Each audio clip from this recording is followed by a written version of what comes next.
Le passage d'aujourd'hui est Genèse 43, 25, 34. Lisons ensemble. Ils préparèrent leur présent en attendant que Joseph vienne à midi, car on les avait informés qu'il mangerait chez lui. Quand Joseph fut arrivé à la maison, ils lui offrirent le présent qu'ils avaient apporté, et ils se prosternèrent en terre devant lui. Il leur demanda comment il se portait, et il dit, « Votre vieux père, dont vous avez parlé, est-il en bonne santé? Vit-il encore ?» Ils répondirent, « Ton serviteur, notre père, est en bonne santé, il vit encore. » Et ils s'inclinèrent et se prosternèrent. Joseph leva les yeux, et jetant un regard sur Benjamin, son frère, fils de sa mère, il dit, « Est-ce là votre jeune frère, dont vous m'avez parlé ?» Et il ajouta, « Dieu te fasse miséricorde, mon fils. » Ses entrailles étaient émues pour son frère, et il avait besoin de pleurer. Il entra précipitamment dans une chambre, et il y pleura. Après s'être lavé le visage, il en sortit, et faisant des efforts pour se contenir, il dit, « Servez à manger. » On servit Joseph à part, et ses frères à part. Les Égyptiens qui mangeaient avec lui furent aussi servis à part, car les Égyptiens ne pouvaient pas manger avec les Hébreux, parce que c'est à leurs yeux une abomination. Les frères de Joseph s'assirent en sa présence, le premier-né selon son droit d'aînesse, et le plus jeune selon son âge. Et ils se regardaient les uns les autres avec étonnement. Joseph leur fit porter des mets qui étaient devant lui, et Benjamin en eut 5 fois plus que les autres. Ils burent et s'égayèrent avec lui. Amen. Je partagerai la parole avec vous sous le titre « Devant une table, dressée à part ». Au début de cette année, une série coréenne intitulée « Poksak Sogasuda » a été diffusée. J'ai entendu dire qu'elle était si populaire qu'elle a déclenché une véritable frénésie autour du personnage de Gwan-sik. Il était particulièrement apprécié des femmes, car dans la série, Gwan-sik est un homme qui ne regarde qu'une seule femme toute sa vie. Mais je ne pense pas que ce soit uniquement dû au personnage. Si c'était moi qui avais joué ce rôle, aurait-il été aussi populaire? On dit que notre frère Park Bo-gum va assidûment à l'église ces jours-ci, et je pense que son apparence a joué un grand rôle. Je n'ai pas encore vu la série en entier, mais j'ai regardé des extraits des scènes les plus célèbres. Cette série dépeint la vie des habitants de l'île de Jeju et retrace également les changements de l'histoire moderne de la Corée. Une des répliques utilisées dans la série est une parole authentique d'une Haenyeo, plongeuse de Jeju. En dialecte de Jeju, elle dit « Saram, Siminda Sarajinda ». C'est du coréen, mais c'est difficile à comprendre, n'est-ce pas? Traduit, cela signifie quelque chose comme « À force de vivre, on finit par s'en sortir ». Cette réplique est tirée du livre « Le moment où je fais face à mon souffle » et elle est présentée comme la confession d'une Haenyeo, considérée comme la chef des Haenyeo. Et si nous nous saluions avec ces mots? À force de vivre, on finit par s'en sortir. L'avez-vous fait? Dans une scène de cette série, Poksak Sogasuda, l'héroïne, Hae-sung, qui marie sa fille, se remémore sa propre lune de miel. Il y a une scène où Gwan-sik, en train de manger, prend son bol de riz et se retourne. Elle se souvient que ce simple demi-tour était l'acte historique par lequel il tenait sa promesse de toujours être de son côté, et elle le décrit comme un événement révolutionnaire pour leur village. J'ai beaucoup aimé la réplique que Gwan-sik prononce en se retournant. Il ne dit pas « Moi aussi je veux manger avec Hae-sung », mais plutôt « Moi aussi je veux manger avec maman ». C'était clairement un geste pour sa femme, Hae-sung, mais Gwan-sik, faisant allusion à son grand-père et à son père qui mangeaient ensemble à la table des hommes, répondit avec espièglerie « Moi aussi je veux manger avec maman ». Quand j'étais petit, à la campagne, les repas étaient souvent servis de cette manière. Le grand-père, le fils aîné et le petit-fils aîné mangeaient à une même table, tandis que les femmes et les autres fils se regroupaient pour manger. À cette époque, même sur la table familiale où nous nous serrions dans cette petite pièce, une sorte de ligne invisible était tracée. Je sentais comme un mur ou une ligne de démarcation, comme s'il y avait des membres de la famille plus importants que d'autres. Pour abolir cette séparation, il suffisait d'un demi-tour, mais accomplir ces 180 degrés demandait un courage révolutionnaire. Dans le passage d'aujourd'hui, nous trouvons aussi une histoire de repas de famille. Des frères, séparés depuis longtemps, se retrouvent enfin réunis après une longue absence. Cependant, ils ne sont pas assis autour de la même table, mais à des tables séparées. Lisons ensemble le verset 32 de notre passage d'aujourd'hui. On servit Joseph à part, et ses frères à part.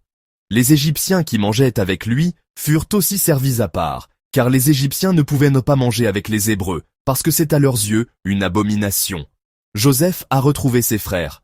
La première fois que ses frères sont venus, ils n'avaient pas amené Benjamin, le frère de Joseph né de la même mère, Rachel.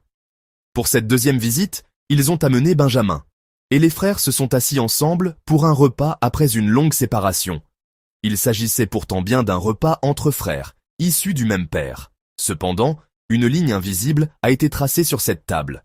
Cette ligne fut tracée parce que Joseph était perçu comme un Égyptien et que les Égyptiens considéraient comme une souillure de partager un repas avec les Hébreux. En réalité, la cause profonde de ces tables séparées résidait dans le péché des frères de Joseph.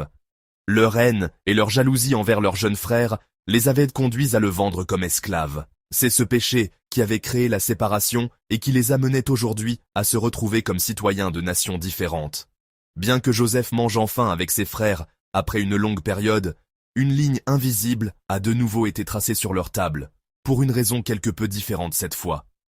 C'est une ligne qui reflète un sentiment de supériorité envers soi-même et de mépris envers les autres. L'idée que manger avec des étrangers rend impur. Pour le dire plus directement, c'est la pensée que l'on se salit au contact de l'autre. Ainsi, la ligne tracée sur cette table contenait implicitement un message de supériorité et de mépris. Je suis pur, mais tu es impur. À travers une table dressée à part et une ligne invisible que les gens ont tracée, s'expriment en silence la discrimination, le dédain et le mépris. En réalité, nous traçons nous aussi facilement de telles lignes. C'était pendant ma formation de collaborateur missionnaire. Je suivais une formation de courte durée, 6 semaines au siège de l'organisation, aux Philippines. Là-bas, j'ai entendu parler d'un missionnaire qui y travaillait. Il était le directeur de cette organisation. D'autres collaborateurs disaient qu'il n'avait presque jamais mangé avec lui. J'ai entendu dire qu'il mangeait presque toujours à part, sauf lors d'occasions spéciales durant l'année. En entendant cela, j'ai pensé en moi-même. Est-ce parce qu'il est le directeur? Est-ce parce qu'il est haut placé qu'il ne partage pas sa table avec les simples collaborateurs? Mais la réalité était tout autre. Il ne mangeait pas avec nous, les Coréens, mais à chaque repas, il mangeait avec les Philippins locaux. Il mangeait avec les Philippins qui travaillaient au centre, en particulier avec les femmes philippines qui préparèrent les repas dans la cuisine. La responsable philippine de la cuisine s'occupait des repas des Coréens depuis longtemps et connaissait donc très bien leur goût. À chaque repas, elle préparait de délicieux plats locaux que les Coréens pouvaient apprécier. Cependant, ce directeur missionnaire ne mangeait pas la nourriture que nous mangions. Il ne mangeait pas une nourriture adaptée à nos goûts, mais la nourriture authentique des habitants, avec les habitants. De plus, ce missionnaire ne se contentait pas de manger la nourriture locale, il mangeait aussi à leur manière. J'ai entendu dire qu'à l'époque, certains Philippins ne mangeaient pas avec des couverts. Quand il mangeait avec eux, le missionnaire mangeait aussi avec ses mains, sans couvert. Il effaçait ainsi la ligne tracée sur la table. Et c'est ainsi qu'il accomplissait sa mission. Moi aussi, sur le champ de mission, j'ai essayé d'imiter les habitants du pays, comme lui. C'était lors d'une mission de courte durée, au Vietnam à la fin des années 90. C'était avant la construction de l'aéroport d'Incheon. À cette époque, il n'était pas courant de voyager au Vietnam comme aujourd'hui. J'ai été invité à un repas, et j'ai mangé avec le missionnaire local et un ancien de l'église qui nous avait invités. Cet ancien m'appréciait beaucoup. Lors de ce repas, il m'a dit « Frère Kim, vous voulez vous engager dans le ministère, n'est-ce pas? Alors vous devez être capable de manger ça. » Et il m'a tendu une assiette avec des herbes ressemblant à du chrysanthème comestible. Puisque je voulais servir le Seigneur, j'ai courageusement mis toute la branche d'herbe dans ma bouche. Et que s'est-il passé? Je me souviens encore parfaitement de ce goût. C'était exactement comme si je mâchais du savon. Parfois, j'avais l'impression d'avoir du maquillage dans la bouche. Face au goût de cette herbe que je découvrais, je mâchais, mais je ne pouvais absolument pas avaler. Ma bouche était pleine de salive et mes yeux se remplissèrent de larmes. Comme les gens du restaurant me regardaient, je n'ai pas pu recracher et j'ai tout avalé en retenant mon souffle. Quelle était cette herbe? C'était de la coriandre. C'était la première fois que j'en mangeais. Bien que j'ai découvert la coriandre très tôt, je ne suis toujours pas un grand amateur. Son parfum était si puissant que pendant le reste de la mission, je n'ai pas pu manger correctement. Chaque fois que je mangeais un plat local, je sentais ce parfum dans toute la nourriture. Même la fameuse soupe de nouilles de riz avait cette odeur. En fait, chaque plat en était imprégné. J'ai même pensé que les nouilles instantanées locales seraient sans danger. Mais même celles que j'ai mangées à un arrêt de bus, je n'ai pas pu les finir. Il y avait de la coriandre dans le sachet d'assaisonnement. Pendant cette mission, nous avions un programme de 3 jours et 2 nuits, où nous devions marcher pour rencontrer des tribus dans un endroit reculé, inaccessible en voiture. C'est alors que j'ai vécu une expérience incroyable. J'ai eu le mal des transports en marchant. Je n'étais pas en voiture, je marchais, mais j'avais le mal des transports. Pourquoi ? Parce que je marchais sur un sentier bordé de champs de coriandre. Je sentais une odeur intense, alors que les autres membres du groupe ne sentaient rien du tout. J'ai ainsi vécu l'expérience surprenante d'avoir le mal des transports en marchant. Ainsi, franchir la ligne tracée sur une table n'est jamais une chose facile. Les disciples de Jésus ont également eu beaucoup de mal à franchir cette ligne. Lisons Galates, chapitre 2, versets 11 à 13. Lisons ensemble en regardant l'écran. Mais lorsque Céphas vint à Antioche, je lui résistai en face, parce qu'il était répréhensible. En effet, avant l'arrivée de quelques personnes envoyées par Jacques, il mangeait avec les païens, et quand elles furent venues, il s'esquiva et se tint à l'écart par crainte des circoncis. Avec lui, les autres Juifs usèrent aussi de dissimulation, en sorte que Barnabas même fut entraîné par leur hypocrisie. Cet incident s'est produit dans l'église d'Antioche de Syrie, une communauté de l'église primitive composée majoritairement de chrétiens d'origine non juive. Un problème est survenu au sein de cette communauté, celui des repas communs entre les chrétiens d'origine juive et ceux d'origine païenne. Tout comme les Égyptiens, au temps de Joseph, refusaient de manger avec les Hébreux, les Juifs hésitaient à manger avec les non-Juifs. Cette culture du repas s'est manifestée de la même manière au sein de la communauté chrétienne. Au début, Pierre ne considérait pas ces repas communs comme un problème. Lui, chrétien d'origine juive, mangeait naturellement avec les membres de l'église d'Antioche, c'est-à-dire avec les chrétiens issus des nations païennes. Mais un problème est survenu lorsque certains chrétiens d'origine juive de Jérusalem, décrits au verset 12 comme « quelques personnes envoyées par Jacques », ont visité l'église d'Antioche. Pierre a commencé à se soucier du regard de ces chrétiens de Jérusalem et a cessé de manger avec les membres d'Antioche. Paul a vivement réprimandé Pierre pour ce comportement. Il a qualifié son attitude d'hypocrisie, l'accusant de porter un masque. Une ligne s'est formée au sein de l'église. Cette ligne a divisé les gens en 2 camps, ceux avec qui on pouvait manger et ceux avec qui on ne pouvait pas. La discrimination et la hiérarchie sont nées au sein de la communauté. Mais il y a quelqu'un qui a effacé cette ligne, qui l'a franchie pour nous. C'est notre Seigneur.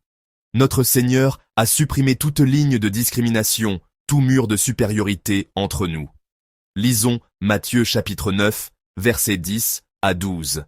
Lisons ensemble en regardant l'écran. Comme Jésus était à table dans la maison, voici, beaucoup de publicains et de gens de mauvaise vie vinrent se mettre à table avec lui et avec ses disciples. Les pharisiens virent de cela, et ils dirent à ses disciples, « Pourquoi votre maître mange-t-il avec les publicains et les gens de mauvaise vie ?»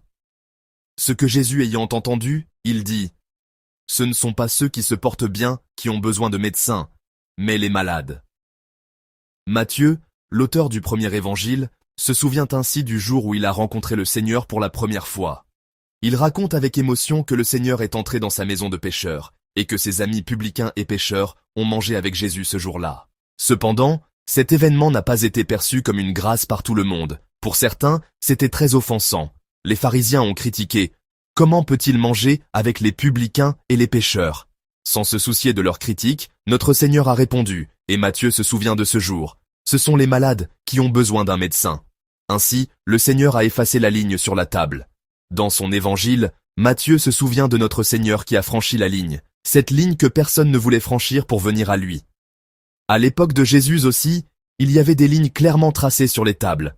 Les gens avaient tracé une ligne en disant « Nous, les justes, ne pouvons pas manger avec vous, les pécheurs » ou « Nous, les justes, pourrions être souillés par vous, les pécheurs ». Notre Seigneur a effacé la ligne que ces gens avaient tracée. Il nous a montré qu'il ne devrait pas y avoir de telles lignes sur la table. Les gens disaient « C'est impossible, car ce sont des pécheurs ». Mais notre Seigneur a dit « C'est justement parce que ce sont des pécheurs que cela doit se faire ». Les gens craignaient de se salir, mais notre Seigneur a dit « Ils peuvent être purifiés ». C'est ainsi que notre Seigneur a effacé les lignes que les gens avaient tracées, ces lignes qui étaient particulièrement visibles à table. Chers frères et sœurs, dans l'histoire des tables séparées des frères de Joseph, nous voyons les lignes que nous avons nous-mêmes tracées et nous méditons sur la ligne que notre Seigneur a effacée. La table qu'il nous a ouverte en effaçant cette ligne n'est pas simplement une table où nous pouvons communier pacifiquement avec nos voisins. La table à laquelle notre Seigneur nous a invités, en détruisant les murs et les barrières, en effaçant toutes sortes de lignes, est ultimement le banquet céleste de notre Dieu. Là, nous communierons à table avec Dieu. Lisons ensemble Luc chapitre 22, verset 30. Afin que vous mangiez et buviez à ma table dans mon royaume, et que vous soyez assis sur des trônes, pour juger les 12 tribus d'Israël. Notre Seigneur, qui a effacé les lignes et détruit les murs, nous invite à cette table abondante du Père, à cette table du ciel. Maintenant, nous qui sommes invités à ce banquet céleste, nous avons une chose à faire. C'est, comme le Seigneur, d'effacer les lignes que nous avons tracées sur nos propres tables et d'inviter les autres à la table de Dieu. Ne sommes-nous pas en train de redessiner les lignes que le Seigneur a effacées? Le Seigneur nous a ouvert un passage, mais ne bloquons-nous pas ce passage aux autres? Je fréquente cette église depuis 20 ans, toi qui n'es là que depuis 2 ans, que sais-tu? Je prie au nom du Seigneur que ce matin soit un temps de réflexion pour voir si nous ne sommes pas en train de retracer la ligne que le Seigneur a effacée. Tournez-vous, comme Gwansik a fait un demi-tour. Tout comme notre Seigneur a partagé sa table sans distinction avec les pécheurs, j'espère que nous aussi, nous pourrons être une présence chaleureuse pour quelqu'un. Ce soir, au lieu du culte du soir, nous allons vivre ce banquet céleste dans chaque foyer avec une collation, dans le cadre de notre programme Dinner Church. Je vous encourage à participer à la préparation simple du repas. Imitons notre Seigneur qui a brisé le mur entre nous et Dieu et qui a déclaré qu'il ne devait y avoir aucune ligne sur la table. Que nous tous, membres de l'Église, puissions abattre les murs que nous avons érigés envers les autres, effacer les lignes et devenir des personnes qui partagent leur affection et leur cœur, des personnes chez qui n'importe qui peut venir partager un repas chaud. Je vous bénis au nom du Seigneur. Prions ensemble en pensant à la parole qui nous a été donnée. Méditons sur la ligne que notre Seigneur a effacée. Demandons-nous s'il n'y a pas de ligne que nous avons nous-mêmes tracée. Prions pour que le mur entre nous et Dieu soit abattu, que la ligne tracée entre nous et nos voisins soit effacée, afin que notre communauté et nos familles vivent l'expérience du banquet céleste. Prions ensemble. Seigneur d'amour, merci.